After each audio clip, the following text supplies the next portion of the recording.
Chapitre 6. Entre quelques tonnes de sabre, de grenadiers et de lieux, aujourd'hui j'ai dépoté 350 kilos de chimères. J'ignorais jusqu'à ce matin qu'un poisson d'un tel nom existât. Mes chimères sont arrivées après la pause.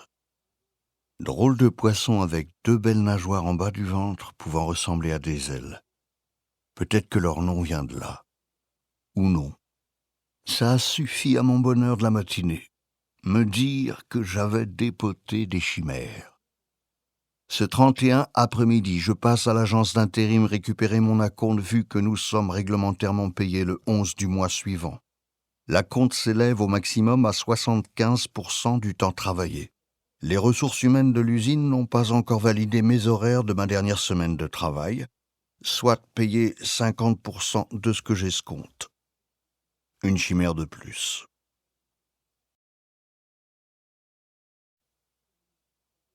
Chapitre 7. Aujourd'hui, à l'usine, je dépote pas mal de grenadiers. Aujourd'hui, à l'usine, pas mal de collègues se rêvent en grenadiers au sens militaire du terme. Après l'horreur de l'attentat de Nice où un camion a foncé dans la foule du 14 juillet, certains souhaitent que son permis de chasse ait une autorisation spéciale boucaque pour le mélange de bougnoul et de macaque. Certaines souhaitent tous les mettre sur un bateau dans l'Atlantique et boum, comme ça nos poissons auront bien à manger. Beaucoup s'accordent sur des milices populaires vu que les flics ils servent à rien. Fabrice le Noxaïque, celui qui veut faire aménager son permis de chasse spécial boucaque, marque systématiquement ses équipements, bottes, blouses, pantalons, gants, au feutre noir de ses initiales, en commençant par son nom de famille, soit LNF. Je me plais à imaginer que ça doit trop lui arracher la gueule de tracer les lettres FLN. Peut-être regrette-t-il de ne pas s'appeler Olivier Antoine Schultz.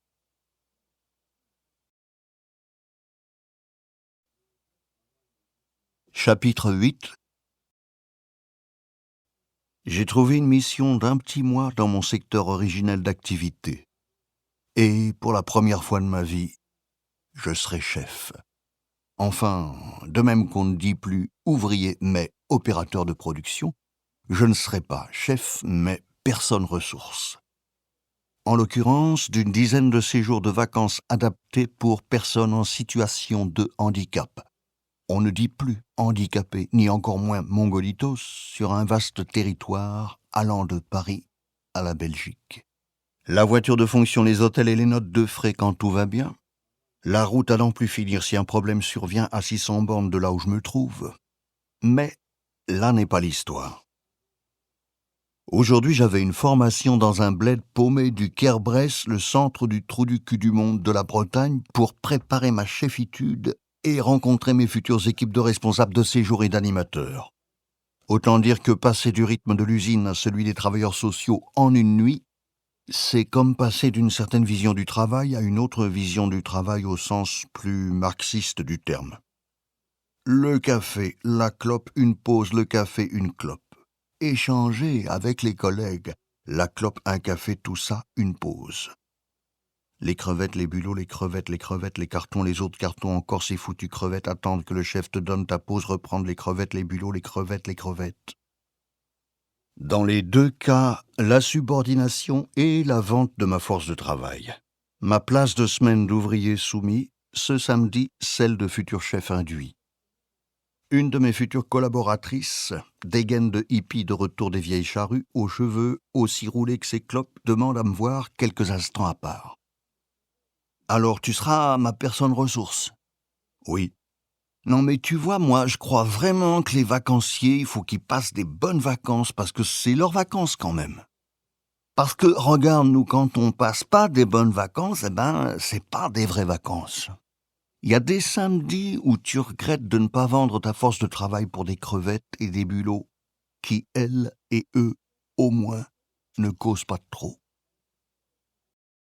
Chapitre 9. La chefitude chez les Mongolitos, c'est fini. C'était un peu 3 semaines de PVT, comme on dit au Québec, 15 jours de permis vacances-travail. J'ai fait de la route, beaucoup.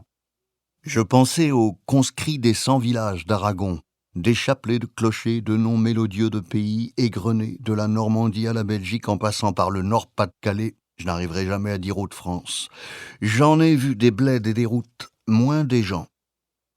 Dunkerque, Saint-Valery-en-Caux, Fécamp, Berck-sur-Mer, La Roche-Guyon, Étampes, Trouville, Verviers, Westrosbeek et Ostende chez les cousins belges, Véteuil, Vernon, Verneuil-sur-Avre, Beuvron en Auge.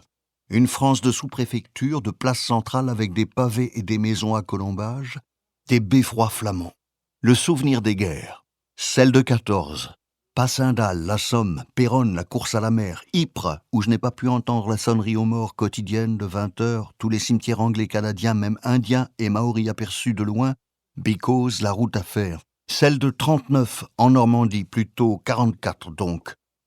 Faire la route, c'est presque aussi répétitif que trier les caisses, les poissons, les crevettes, mais forcément différent, du boulot de chef avec les gens qui bossent pour des vacanciers handicapés.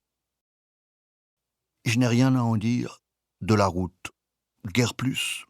Des visites que je voulais faire, elles furent plus rapides qu'une blitzkrieg.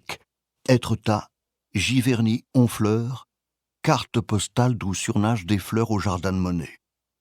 Et les maisons Satie, un de ces plus beaux musées au monde dont on m'avait tant rebattu les oreilles, à juste titre. Une poire qui vole, une chambre à Montmartre, un piano mécanique, un manège où tu pédales pour ouvrir une forme de parapluie géant. Au retour de la route, sur l'autoroute, le Mont-Saint-Michel au loin attrapait les lumières du soleil couchant. Je passais à côté de Villedieu-les-Poêles, un bled de Dinandrie et de Sourdin dont Rabelais causait déjà dans Gargantua comme fournisseur du métal utilisé pour fabriquer les couverts du héros. Puis la Bretagne et la maison. C'était la nuit des étoiles filantes et des perséides.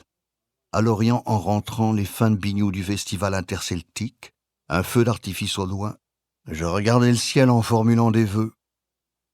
Ce matin, je suis passé à l'intérim en quête de mon chèque du mois dernier et d'un nouveau contrat. Bingo! 4 semaines de nuit dans une nouvelle usine de 20h30 à 5h30. Fini les poissons et les crevettes, mais non les bacs, les caisses et les machines.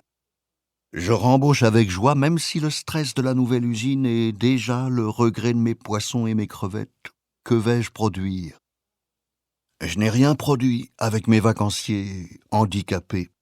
Eux, en vacances, qui le reste de l'année produisent dans des établissements d'aide par le travail, ils bossent pour des salaires adaptés autant que leurs vacances, mais sont heureux et fiers. Certains me parlent de menuiserie et de coups de rabot incessants sur des meubles à travailler, d'espaces verts où l'on ramasse les feuilles mortes et où l'on arrose les plantes suivant la saison, de petites vis à mettre dans je ne sais quel composant. Dans ces moments, je les comprends intimement, mais n'ose leur dire que je suis de leur caste. Une place de chef, c'est une place de chef, eux auraient sans doute compris, mais non mes subordonnés responsables de séjour ou animateurs. Lundi soir, à 20h30, je me vautrerai dans ma position d'opérateur de production soumis à ces chefs. Je retrouverai des lignes et des chaînes qui sont autant de routes. Sans doute penserai-je à ces villes et villages de France dans l'usine, comme je pensais à l'usine sur la route. Je serai un peu le conscrit d'Aragon. Ah, démons, démons que vous êtes, versez-moi des mots et des mots.